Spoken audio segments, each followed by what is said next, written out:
തലേ ദിവസം ഈ കമ്മീഷൻ ഓഫീസ് മാർച്ചിന് കാരണമായ അനിഷ്ട സംഭവങ്ങൾ നടന്ന തലേ ദിവസം CPM ഓഫീസിലേക്ക് നടന്ന മാർച്ചിനിടെ യാതൊരു പ്രകോപനവുമില്ലാതെ പോലീസ് തൃശൂർ സിറ്റി ജില്ലാ പ്രസിഡന്റ് ജസ്റ്റിൻ ജേക്കബിന്റെ തലയ്ക്ക് ലാത്തി കൊണ്ടടിക്കുന്ന ദൃശ്യങ്ങളുണ്ട്. ആ ലാത്തി ദൃശ്യം നമുക്കിപ്പോൾ നമ്മൾ സ്ക്രീനിൽ കാണിക്കുന്നുണ്ട്. ജെയ്സൺ ചാവളപ്പിൽ മാസ്ക് ഇട്ട ഒരു പോലീസുകാരൻ ജസ്റ്റിന്റെ തലയ്ക്ക് പുറകിൽ നിന്നാണ് അടിക്കുന്നത്. അടിയിൽ ആ ലാത്തി ഒടിഞ്ഞു പോകുന്നതും റിപ്പോർട്ടറുടെ ദൃശ്യങ്ങളിൽ നമുക്കിപ്പോൾ കാണാൻ കഴിയും. തൃശൂർ ജില്ലാ കമ്മിറ്റി ഓഫീസിലേക്ക് CPM ജില്ലാ കമ്മിറ്റി ഓഫീസിലേക്ക് പ്രവർത്തകർ നടത്തിയ മാർച്ചാണ് പശ്ചാത്തലം. അതിന്റെ ദൃശ്യങ്ങൾ പ്രേക്ഷകർക്ക് ഇപ്പോൾ സ്ക്രീനിൽ കാണാം.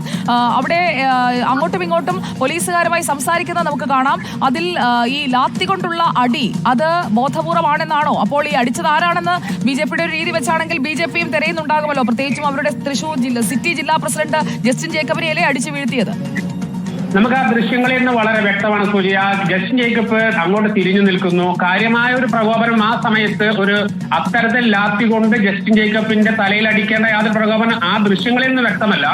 ആ പോലീസുകാരൻ ഒരു ലാത്തി പിടിച്ചു നിൽക്കുന്നു, എവിടേക്കോ തട്ടുന്നു, പിന്നെ ഒരു തട്ട് ജസ്റ്റിൻ ജേക്കബിന്റെ തലയിലും കൊടുക്കുന്നു. അതാണ് ഈ അടി ഉണ്ടാകും എന്നുള്ള മുന്നറിയിപ്പ് നേരത്തെ കിട്ടുന്നു, അതിനുശേഷം കൃത്യമായ അടിയും കിട്ടുന്നു. അപ്പോൾ ഈ രണ്ട് കാര്യങ്ങളും തമ്മിൽ എന്താണ് ബന്ധം എന്നതാണ് അറിയേണ്ടത്. ഇപ്പോൾ തല പൊത്തിപ്പിടിച്ചിരിക്കുന്നത് നമുക്ക് കാണാം. അപ്പോൾ ജസ്റ്റിനെ അടിച്ച ആ പോലീസുകാരന്റെ ദൃശ്യങ്ങൾ ഇപ്പോൾ കാണാം. ഇപ്പോൾ ആ ഹെൽമെറ്റ് വെച്ചിരിക്കുന്ന പോലീസുകാരൻ അടിക്കുമ്പോൾ ആ ലാത്തി ഒടിഞ്ഞു പോയി അല്ലേ? അപ്പോൾ ഈ പറഞ്ഞ ആരോപണം ശരിയാണ്.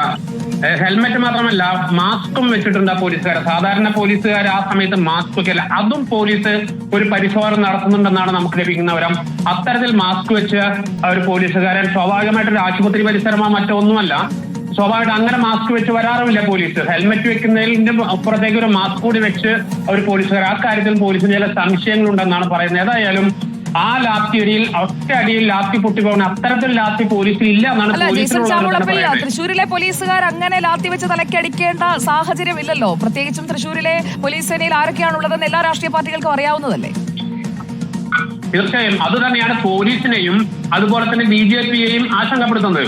പോലീസ് പറയുന്നത് ഇത് മറ്റെന്തെങ്കിലും രീതിയിലുള്ള ഒരു നുഴഞ്ഞുകയറ്റം ഉണ്ടായിട്ടുണ്ടോ എന്ന് സംശയം പോലും അനൌദ്യോഗികമായി പോലീസുകാർ പലരും പറയുന്നുണ്ട്. അല്ലാതെ അങ്ങനെ മാത്രമല്ല, ലാത്തി വളരെ ചെറിയ ലാത്തിയാണ്. അത്തരത്തിൽ ഒറ്റ അടിക്ക് ഓടിയാൽ വളരെ മറ്റേതെങ്കിലും കനത്ത അടിയല്ല അടിക്കുന്നത്. ഒരു തലയിൽ അടിക്കുമ്പോഴേക്ക് ഓടിയേണ്ട ലാത്തിയല്ല പോലീസിന്റെ കയ്യിലുള്ളതെന്നാണ് പോലീസിന്റെ മറ്റൊരു വാദം. ഇത്തരത്തിൽ വളരെ നിഗൂഢവും സങ്കീർണവുമായ ഒരു പ്രശ്നമായി